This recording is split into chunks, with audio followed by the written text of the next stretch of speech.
할렐루야. 오늘 로마서 1장 18절부터 32절까지 말씀을 함께 봤습니다. 오늘 말씀의 제목을 이렇게 정했습니다. 인간의 죄라고 정했습니다. 괜히 기분 나쁩니다. 뭘 죄를 자꾸 이야기할까? 로마서를 읽으면 바울은 어쨌든 로마에 가려는 이유는 분명합니다. 복음 때문에, 복음을 증거해서 복음의 열매를 맺고 로마에 있는 교회를 통해서 더 굳건한 교회로 세워서 그 로마 교회를 통해서 땅 끝까지 그 복음을 증거하고 복음의 열매를 맺기 위해서 이 사도 바울은 무슨 수를 써서라도 로마에 가려고 하고 있습니다. 그래서 먼저 만난 적도 없는 로마 교회 성도들한테 바울은 먼저 지금 이 로마서 편지를 보내고 있습니다. 한 가지 여쭤보겠습니다. 만난 적도 없는 사람한테 내가 어떻게든 갈 거니까 당신들 믿음 끝까지 잘 지키고 계세요. 내가 가서 성령의 은사를 나눠주고 복음을 증거하고 그 로마에서도 다른 지역처럼 복음의 열매를 맺기 위해서 내가 꼭 갈 겁니다 라는 편지를 보내는데 어떤 내용으로 보내야 될까요? 당신들 똑바로 해라, 이런 내용으로 보내야 될까요? 아니면 힘내십시오, 내가 가서 말씀을 같이 나누고 또 함께 복음을 증거하고 그럴 테니까 아무리 힘들어도 포기하지 말고 조금만 더 참고 내가 갈 때까지 어떻게든 그 복음, 그 믿음 잃지 말고 꼭 기다리고 계십시오, 이렇게 보내야 되겠습니까? 첫 번째 편지를 보내야 될까요? 두 번째 편지를 보내야 될까요? 두 번째 편지를 보내야겠죠. 그런데 바울은 그렇게 쓰지 않습니다. 오늘 1장 18절부터 3장 18절까지 죄 얘기만 합니다. 아니, 믿음을 지키기도 지금 힘들어 죽겠는데, 예수 믿는 것 때문에 지금 재산 다 뺏기고 목숨도 지금 뺏기게 생겼는데, 본 적도 없는 성도들에게 편지를 보낸다고 해서 편지를 받아봤더니 한다는 소리가 죄. 여러분, 바울이 로마에 편지를 쓰면서 이 죄에 대해서 거의 2장에 가까운 그 분량을 할애하면서까지 이 죄에 대해서 이야기하는 이유가 분명합니다. 있습니다. 괜히 하는 얘기가 아닙니다. 기분 나쁘라고 죄에 대해서 이 편지에 쓰고 있는 것이 아닙니다. 이 인간의 죄를 사도 바울이 이 로마서에서 설명하는 이유를 우리 모든 성도님들이 오늘 말씀을 통해서 깨달으시고 우리에게 베푸신 하나님의 은혜에 감사하면서 살아가는 귀한 축복의 삶이 되시길 주님의 이름으로 축원합니다. 로마에 가려는 바울의 목적은 분명합니다. 복음 때문에 가는 겁니다. 복음을 증거하려고 가는데 왜 인간의 죄에 대해서 그렇게 끊임없이 긴 부분을 할애해서 듣기 싫은 죄에 대한 이야기를 바울이 하고 있을까? 여러분, 한 가지 여쭤보겠습니다. 내가 무엇인가를 잘못했는지 안 했는지도 확인이 안 되고 잘 모르겠는데 어느 날 갑자기 경찰이 찾아와서 좀 같이 좀 서까지 가셔야 되겠습니다. 그러면 여러분 어떠실 것 같으십니까? 그런 경험을 안 당해봐서 잘 모르시죠? 억울합니다. 내가 뭘 잘못했다고, 뭐 때문에, 무슨 이유인지를 똑바로 얘기해주고 데리고 가지 무작정 끌고 가네. 뭐지? 나 잘못한 거 없는 것 같은데. 잘못한 게 없는데 경찰이 자꾸 나를 와서 데리고 가려고 그러면 괜히 기분이 이상합니다. 잘못한 게 없는데. 그러면서 어떤 모습이 나타나냐면 잘못한 게 없는데도 불구하고 괜히 그 경찰 앞에 한풀 꺾여서 겁을 먹고, 왜요? 제가 뭔 일인데요? 정말 뭔가 잘못한 줄 알고 그런 모습을 보게 됩니다. 반대로 분명히 잘못한 게 없는 사람이라면 경찰이 와도 당당합니다. 뭔데? 영장 갖고 왔어요 당신? 내가 무슨 잘못했는데? 뭐 때문에 나를 데리고 가는데? 고지 똑바로 안 하면 당신을 내가 고소하겠습니다. 오히려 으름장을 놓을 수 있습니다. 내가 무엇을 잘못을 했는지 안 했는지, 내가 잘못한 게 무엇인지를 알고 모르고의 차이가 엄청난 차이를 갖고 옵니다. 사도 바울이 오늘 이 복음보다 죄에 대해서 먼저 더 길게 설명하는 이유는 복음이 되기 위해서는 내가 무슨 죄를 지었는지 알아야 되기 때문에 그렇습니다. 어린 자녀들이 부모님의 사랑에 대해서, 부모님의 희생에 대해서 얼마나 알까요? 잘 몰라요. 저도 잘 몰라요. 요즘 조금 생각이 이제 부모님이 이랬었겠구나라는 생각이 조금 들어요. 이제 아이들은 잘 모릅니다. 부모가 그러죠. 야, 엄마 아빠가 너희들을 위해서 이렇게 열심히 너희들 키워주는데 니들은 왜 그거 뭐 별것도 아닌 거 말 한마디 그거 말도 하나 똑바로 안 듣고 장난감 정리하라는 거 장난감 정리 안 하고 그거 뭐라고 한마디 했다고 삐져서 울기나 하고 떼나 부리고 그러면 돼? 얘기해도 애들은 반응이 이렇습니다. 엄마가 아빠니까 어른이니까 나는 아이고 그러니까 이해해달라는 거예요. 모르는 거예요. 엄마 아빠가 자기들을 위해서 어떤 희생을 하고 있고 어떤 사랑을 베풀고 있는지 모르는 거예요. 모르니까 그렇게 반응하는 거예요. 여러분, 내가 어떤 인간인지, 내가 하나님 앞에 지은 죄가 어떤 죄인지를 모르면 예수님이 십자가에 죽으셨다? 아무 상관도 없습니다. 무슨 상관입니까? 내가 지은 죄, 내 죄가 뭔지도 모르는데 예수님이 내 죄를 내가 무슨 죄를 졌는데 그 죄가 뭔지도 모르면 십자가에 죽으신 예수님의 희생은 헛된 희생이 되어버립니다. 그래서 예수 그리스도를 믿어야 되는지 말아야 되는지 헷갈리기 시작합니다. 이거를 내가 믿어야 되나? 그러나 내가 지은 죄가 무엇인지 분명하게 알면 그 내 죄를 대신 지시고 십자가에 죽어주신 예수 그리스도의 그 희생, 그 복음이 그때 온전히 내게 온전한 복음으로 인정되고 믿어지고 예수 그리스도를 나의 구주로 영접하게 됩니다. 그래서 바울은 오늘 로마 교회 성도들을 향해서 편지를 쓰는데 복음이 복음되게 하기 위해서 먼저 인간의 죄에 대해서 장황하게 2장에 걸쳐서 설명하고 있는 겁니다. 우리 행성교회 모든 성도님들, 하나님 앞에 지은 나의 죄가 무엇인지 스스로 점검해 보시길 바랍니다. 복음 때문에 하나님께서 용서받은 나의 죄,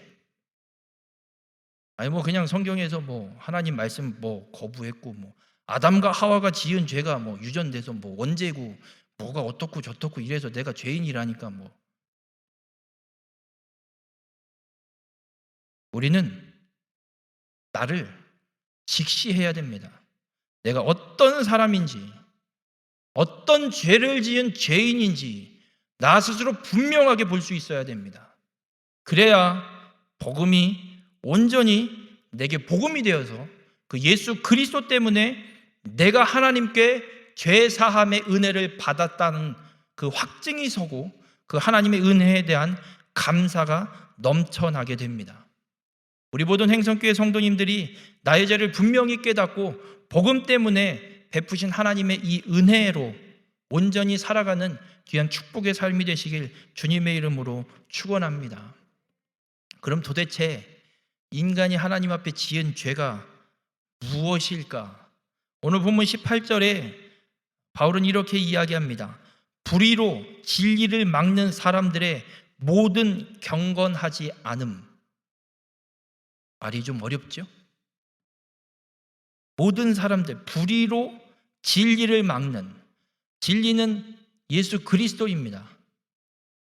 불의로 예수 그리스도를 막는 모든 경건하지 않음. 하나님을 예배하지 않는 것,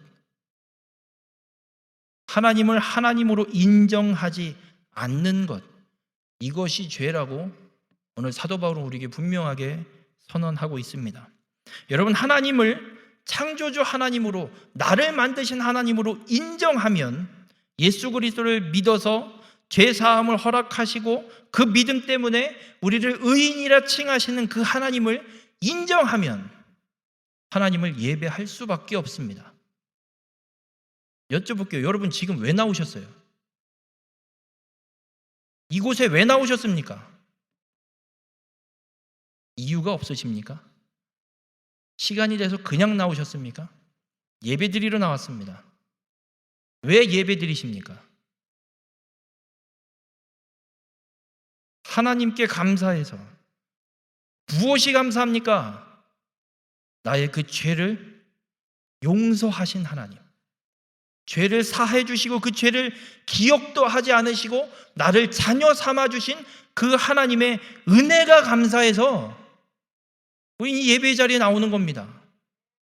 하나님을 하나님으로 인정하면 예배 자리에 나올 수밖에 없고 하나님 앞에 예배 드릴 수밖에 없습니다.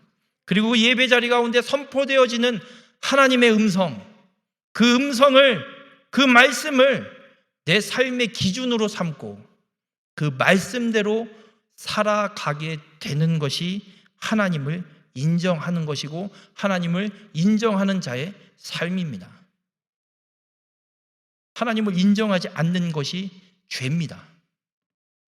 이 세상 사람은 딱 두 부류입니다. 하나님을 인정하는 사람, 하나님을 인정하지 않는 사람.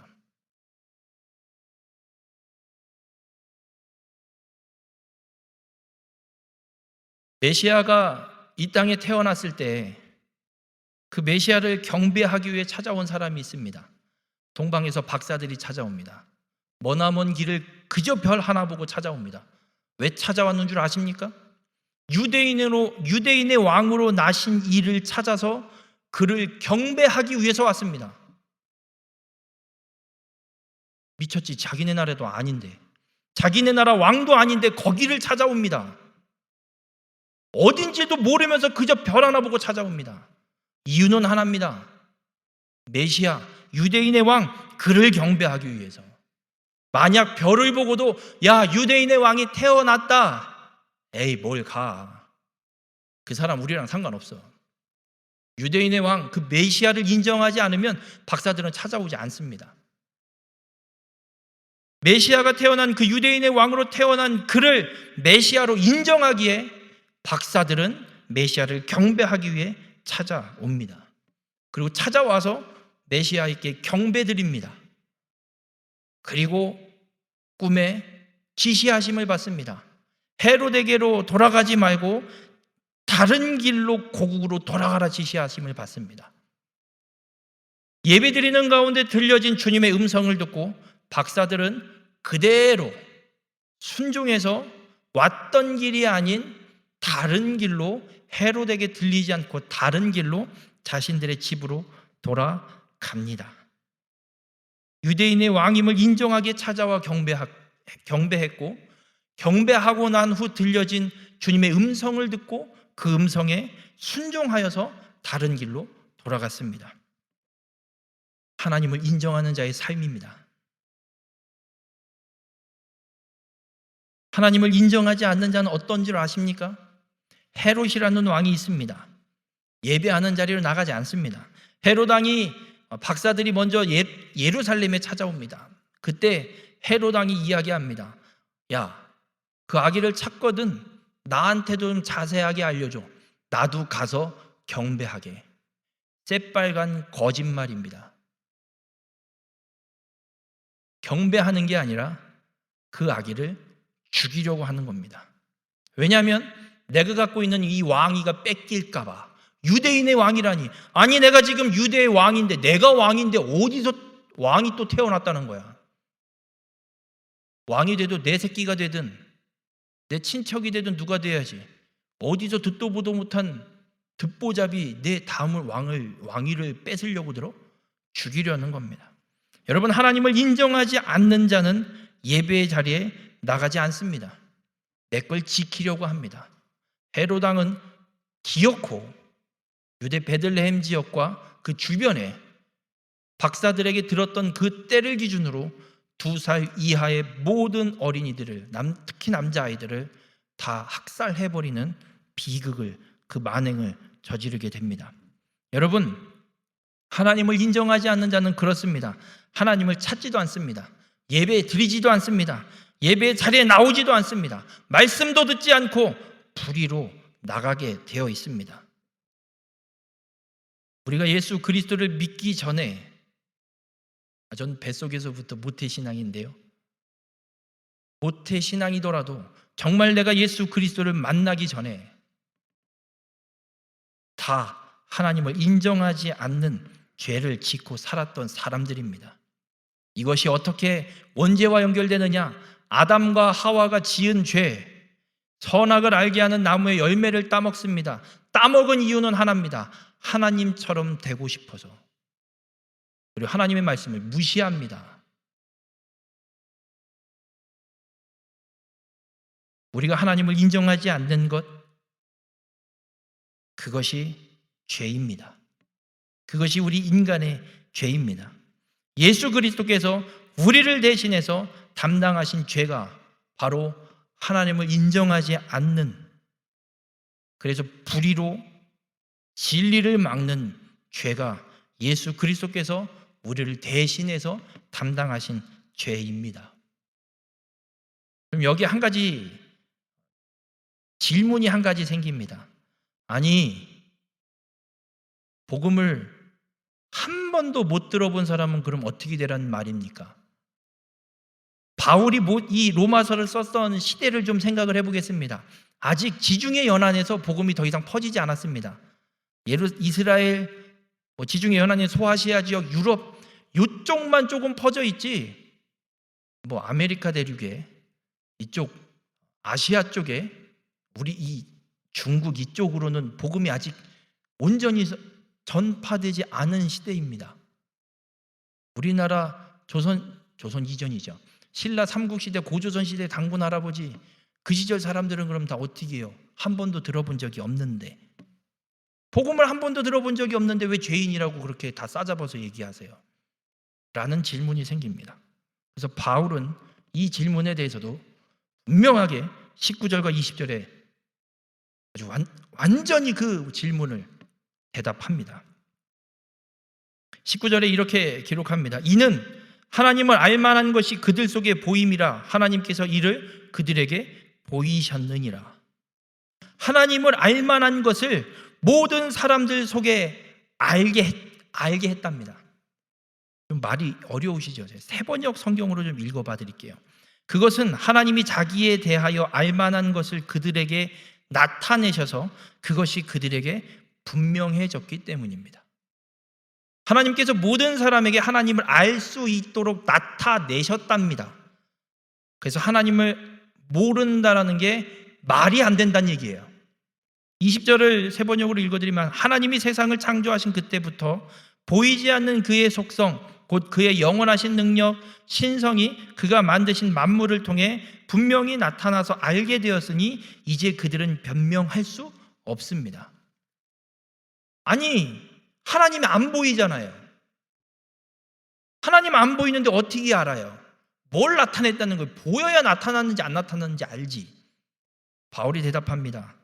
창조하신 그때부터 보이지 않는 하나님의 속성을 이 창조하신 그 모든 만물을 통해서 분명히 나타내셨다는 겁니다. 여러분, 이 지구가 돌고 있습니다. 우리는 못 느끼죠. 우주에 나가서 보면 자전도 하고 공전도 하고 있고, 태양을 중심으로 한치의 오차도 없이 그 궤도를 뱅글뱅글 지금 얼마나 오래 돌았는지 제대로 알 수도 없을 만큼 뱅글뱅글 돌고 있습니다. 이거 증명하실 수 있습니까? 간단합니다. 하나님이 그렇게 만드셨습니다. 그게 하나님의 능력을, 이 지구가 자전하고 공전하는 것, 이 태양계, 이 우주의 모든 자연 법칙들을 통해서 하나님의 능력을 나타내신 겁니다. 도저히 과학으로 증명 안 되는 거, 하나님의 능력이니까 증명이 안 됩니다. 할 수가 없습니다. 그렇게 하나님은 모든 만물을 통해서 하나님을 이미 다 나타내셨습니다. 그래서 누구든 하나님을 알고 싶으면 알 수 있다라고 사도 바울은 분명하게 이야기하고 있습니다. 예를 들어 볼게요. 박진영이라는 가수 아십니까? 거의 한 10년 전에 그 힐링 캠프라는 SBS 토크쇼에 나와갖고 토크쇼를 하는데 이야기를 쭉 풀어갑니다. 그때 기독교계가 발칵 뒤집혔습니다. 야, 박진영이 하나님을 찾았나 보다. 물론 부모님이 뭐 장로님이고 원사님이고 기독교인으로 성장하기는 했지만 스스로 무교라고 이야기를 하고 하는 사람이기도 합니다. 근데 박진영이 어떤 이야기를 하냐면 인생을 젊었을 때 이 가수의 데뷔를 하고 일을 하면서 돈의 목표를 삼았답니다. 돈을 목표로 삼고 20억이라는 돈을 목표로 삼고 열심히 일해서 20억을 딱 모았답니다. 20억을 딱 모으고 나니까 끝이 아니더랍니다. 그럼 이제 명예를 위해서 또 열심히 일을 했답니다. 그런데 그것도 끝 채우고 나니까 내가 원하는 만큼 딱 하고 나니까 채워지지가 않더랍니다. 그러면 구제를 해야겠는데 구제를 얼마까지? 그래서 구제도 열심히 했답니다. 그래도 해결이 안 된답니다. 그러면서 드는 생각이 나를 만들고 이 세상을 만든 존재는 누굴까?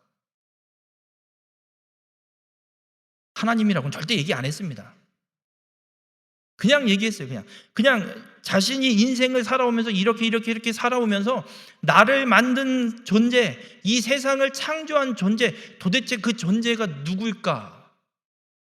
내가 진정한 자유를 얻으려면 그 존재를 내가 알아야 될 것 같은데 라는 얘기를 쭉 풀어갑니다. 물론 주변에서 뭐 전도하기도 했을지도 했겠죠. 부모님이 뭐 장로님, 권사님인데 뭐 복음에 대해서는 분명히 들었겠죠. 그가 기독교 가정에서 태어났기 때문이 아니라 모든 사람에게는 그와 같이 하나님을 알려고 하면 알 수 있게 하나님이 모든 피조물들에게 그렇게 만들어 놓으셨다는 겁니다. 그래서 그 누구도 나는 하나님에 대해서 들어본 적이 없어서 알지를 못합니다. 나한테 그 얘기하지 마세요 라고 핑계 댈 수 없다라고 사도 바울은 오늘 분명하게 우리에게 선언하고 있습니다. 하나님을 알만한 것을 나타내 주셨는데 이 우주 만물을 통해서 자연 모든 법칙을 통해서 하나님의 능력을 하나님이 보여주셨는데 인간이 하나님을 인정하지 않고 행하는 짓은 피조물을 우상으로 만들고 더 큰 죄악으로 나가고 있다는 겁니다. 아니, 하나님을 찾고 하나님을 나의 창조주로 나의 구세주로 인정하고 하나님 앞에 나와야 되는데 나는 하나님을 모른다고 들어본 적도 없다고 난 모르고 난 이계조싸우니 하나님을 찾지 않고 피조물로 대신해서 그 피조물을 우상으로 삼고 그 우상을 섬기고 그 우상에게 나가서 오히려 더 큰 죄악으로 치닫는 삶을 살아가고 있는 것이 인간의 죄라고 분명하게 우리에게 선언하고 있습니다. 우리 모든 횡성교회 성도님들 하나님을 창조주 하나님을 인정하는 자가 되시길 바랍니다. 하나님만이 유일하신 분이십니다. 이 세상을 창조한 존재 다른 존재 아닙니다. 오직 하나님 한 분뿐입니다. 우리 모든 횡성교회 성도님들이 하나님을 인정하고 하나님께로 나와서 하나님만 섬기고 예배하는 귀한 축복의 삶이 되시길 주님의 이름으로 축원합니다. 예배로 끝나는 것이 아니라 이 예배 가운데 선포되어지는 말씀을 통해 들려지는 그 주님의 음성에 온전히 순종하는 삶을 살아가는 귀한 축복의 삶이 되시길 주님의 이름으로 축원합니다. 하나님을 인정하지 않는 이 죄, 하나님을 찾지도 않고 하나님을 믿지도 않고 하나님 앞으로 나오지도 않는 그 죄의 결과는 간단합니다. 사망입니다. 죄의 삭은 사망입니다. 사도 바울은 죄의 삭은 사망인데 그 사망에 이르기까지 하나님께서 그 하나님을 인정하지 않는 자를 어떻게 하시는지를 오늘 본문에서 24절에 이렇게 말씀합니다. 그러므로 하나님께서 그들을 마음의 정욕대로 더러움에 내버려 두사. 하나님을 찾지 않고 하나님을 인정하지 않는 죄 가운데 머무는 자를 하나님은 그 마음의 정욕대로 더러움에 내버려 두십니다. 또 28절에 그들이 마음에 하나님 두기를 싫어하며 하나님께서 그들을 그 상실한 마음대로 내버려 두사 합당하지 못한 일을 하게 하셨으니, 하나님을 마음에 두기 싫어하는 자, 하나님을 하나님으로 인정하지 않는 자, 그들을 하나님은 그 상실한 마음 그대로 그냥 내버려 두신다라고 말씀하고 있습니다. 하나님이 이렇게 내버려 두면 어떤 삶으로 펼쳐지냐면, 오늘 본문 29절부터 불의에 대해서, 악에 대해서 31절까지 쫙 나열해 놓고 있습니다. 하나님을 인정하지 않는 자, 하나님은 그냥 내버려 두십니다. 하나님이 내버려 두는 자, 결국에는 이런 일들을 하고 살게 됩니다. 이런 일들을 하는 자, 사형에 해당한다고 하나님께서 정하심을 알고도 그 사람들은 계속해서 그 악을, 그 죄를 행합니다. 그것만이 아닙니다.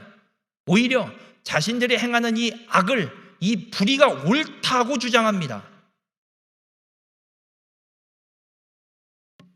성경에 분명히 26절부터 보면 이런 말씀들이 합니다.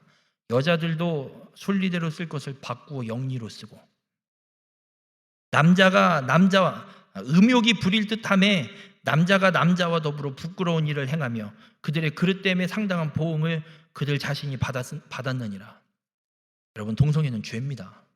하나님 앞에 분명한 죄입니다. 하나님을 인정하지 않는 죄입니다. 그런데 이게 옳다고 주장합니다. 그래서 성평등을 해야 된다고, 법제화해야 된다고 저 난리를 치고 있습니다.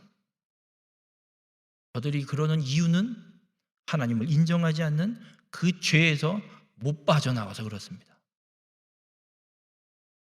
그들을 긍휼한 마음을 품고 그들이 이 하나님을 인정하지 않는 이 죄에서 떠나서 하나님께로 돌아오는 자가 되도록 그들에게도 하나님이 긍휼을 베풀어 달라고 우린 기도해야 될 줄 믿으시기 바랍니다.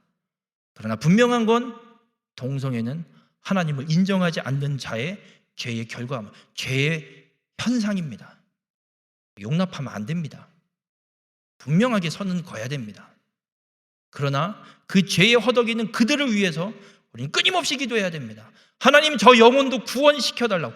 저가 스스로 하나님을 알고 찾고 하나님께로 돌아올 수 있도록 하나님 그에게도 역사해달라고 우리는 끊임없이 기도해야 될 줄 믿으시기 바랍니다. 문제는 이 죄에서 빠져나오지 않고 계속해서 이 죄에 거하는 자들, 그 결과는 사형, 죽음입니다. 이건 뭐 그냥 우리의 이 육신의 생명의 죽음을 이야기하는 것이 아닙니다. 영원한 죽음, 지옥에 가는 겁니다. 영원한 형벌, 영생이 아니라 영원한 형벌, 죄로 인하여서 지옥의 그 영원한 형벌 가운데 거하게 되는 것, 이것이 사형입니다. 하나님을 인정하지 않고 하나님을 마음에 두기 싫어하고 죄를 짓는 것이 옳다고 주장하면, 끝까지 그렇게 살면 사형에 이르게 됩니다. 이것을 알고도 끝까지 자기들이 옳다고 주장하는 자들이 하나님을 인정하지 않는 죄를 짓는 자들입니다. 우리가 그랬습니다. 예수 그리스도를 온전히 믿기 전, 아니 주님을 만나기 전에는 우리도 하나님을 인정하지 않는, 그래서 결국에는 영원한 형벌에 사형에 처하게 될 죄인이었습니다. 그런데 복음 때문에 우리가 이 죄를 사함받았습니다. 예수 그리스도 때문에 우리가 이 죄를 사함받고 영원한 형벌이 아니라, 사망이 아니라 생명에 거하게 되었습니다. 여러분 모두가 하나님께 이 은혜를 입었음을 잊지 마시기 바랍니다. 그래서 내가 무슨 죄를 지었는지를 모르면 복음이 되지 않습니다. 오늘 사도 바울은 우리에게 분명하게 선언하고 있습니다. 우리의 그 사형에 처해질 죽을 수밖에 없는 그 죄 때문에 복음이신 예수 그리스도께서 우리의 그 죄를 대신 담당하셨기에, 그리고 대신 죽어주셨기에 우리는 그분만 믿으면, 그 믿음 하나 보고 하나님께서 우리에게 죄사함의 은혜를 베풀어 주셔서 영원한 형벌 사망이 아닌 생명에 거하도록 의인이라 칭하신다라고, 인정해 주신다라고 분명하게 우리에게 말씀해 주고 있습니다. 우리 모든 행성교회 성도님들, 하나님을 온전히 인정하는 자가 되시길 바랍니다. 하나님만이 나의 구원주, 창조주 되심을 온전히 인정하는 자 되시길 바랍니다. 그리고 하나님께로 나아오시길 바랍니다. 하나님을 인정하면 하나님의 그 죄사함의 은혜에 감사할 수밖에 없고, 그 감사함 때문에 하나님 앞에 나와 찬양과 경배와 예배를 드릴 수밖에 없는 것입니다. 우리 모든 성도님들, 언제나 내가 죄인이었다라는 걸 잊지 마시기 바랍니다. 내 믿음이 흔들리는 것 같으십니까? 나의 죄인 때의 모습을 기억하십시오. 그 죄 때문에 예수님이 나를 위해 십자가에 죽으셨습니다. 무엇이 그보다 더 고통스럽겠습니까? 무엇이 그것보다 더 크겠습니까? 우리 모든 행성교회 성도님들의 삶, 오직 복음 때문에 죄사함 받아 하나님의 자녀가 된 그 은혜를 잊지 않고 그 은혜로 온전히 살아가는 귀한 축복의 삶이 되시길 주님의 이름으로 축원합니다. 그렇게 하나님을 인정할 때, 하나님을 예배하게 되고, 하나님을 예배할 때 주님의 음성이 들립니다. 하나님을 인정하는 자는 이제는 죄사함 받아 하나님의 자녀가 되었고 영원한 생명을 누리는 자이기에 내 생각과 내 뜻대로가 아닌 내게 들려진 주님의 음성, 내게 선포되어진 그 하나님의 말씀, 그 말씀을 기준 삼고 살아가게 됩니다. 내 삶에 펼쳐지는 모든 상황 속에서 이걸 어떻게 결정해야 되나? 하나님의 말씀에 비추어 결정하는 자가 되시길 주님의 이름으로 축원합니다. 내 생각, 내 이득을 따라 결정하는 것이 아니라 나를 구원하신, 내 죄를 대신 지신 그 주님의 말씀, 그 하나님의 음성, 그 말씀에 비추어서 내가 행해야 할 길을 결정하고, 그리고 그 하나님께서 인도하시는 그 길을 온전히 걸어가는 그냥 축복의 삶이 되시길 주님의 이름으로 축원합니다. 우리 모든 성도님들의 삶이 복음 때문에 하나님의 놀라운 역사를 온전히 이루어가는, 하나님의 이 말씀을 온전히 성취해가는 귀한 축복의 삶이 되시길 주님의 이름으로 축원합니다. 기도하겠습니다. 사랑의 주님, 오늘 말씀을 통해 깨닫게 하시니 감사를 드립니다. 우리는 하나님 앞에 죽을 수밖에 없는 죄인이었습니다. 하나님께서 나를 창조하셨고 나를 만드셨는데 그 하나님을 하나님으로 인정하지 않는, 악을 향해 치닫는, 불의로 오히려 그 진리를 막는 죄인이었음을 오늘 말씀을 통해 깨닫습니다. 그러나 하나님께서 예수 그리스도를 통해 우리가 죄사함 받는 은혜를 누릴 수 있도록 허락하셨음을 하나님 오늘 말씀을 통해 깨닫습니다. 우리의 삶이 이제는 그 하나님의 은혜 때문에 살아가는 믿음의 삶이 되게 인도하여 주시옵소서. 나의 죄를 대신 지신 그 복음, 그 예수 그리스도의 그 희생의 제사, 우리의 죄사함을 위해 기꺼이 독생자를 내어주신 하나님의 그 은혜, 그 은혜로 온전히 살아가는 귀한 축복의 삶이 되게 인도하여 주시옵소서.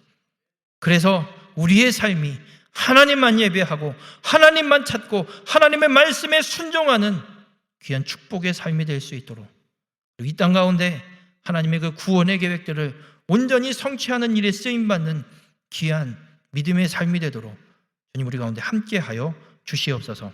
이 모든 말씀 예수님의 이름으로 기도드렸습니다. 아멘.